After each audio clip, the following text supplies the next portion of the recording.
There was a raging storm at sea. The wind howled and lashed around many a snug house in many a little town up and down the coast of Maine. Many a ship at sea was in trouble that night, and some were never heard from again. "I hear a baby crying out there," said a woman in one warm kitchen in one of those little towns. But the rest of the family said it was the wind howling, or seals maybe, for a frightened baby seal often cries like a baby. The woman said no. She knew in her heart it was a baby. "How could it be?" said the others.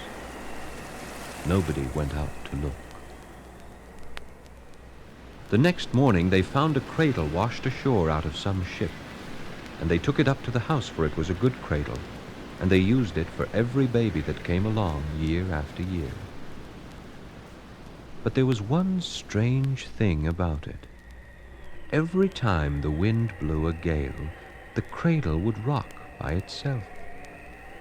All by itself in the warm room, with the wind roaring outside, the cradle would rock just as if someone was sitting by it, gently rocking a child.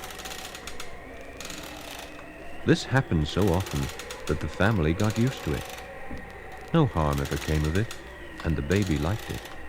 So they just got used to it and didn't mind. Then one time the woman's sister came to visit.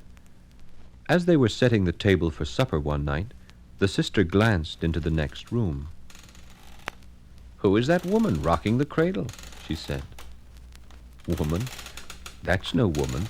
The cradle rocks by itself." "It is too a woman," said the sister.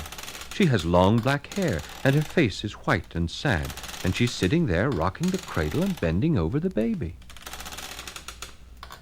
Nobody else could see her. But the mother grabbed up her baby, and the next day they took the cradle outdoors and chopped it up for kindling wood.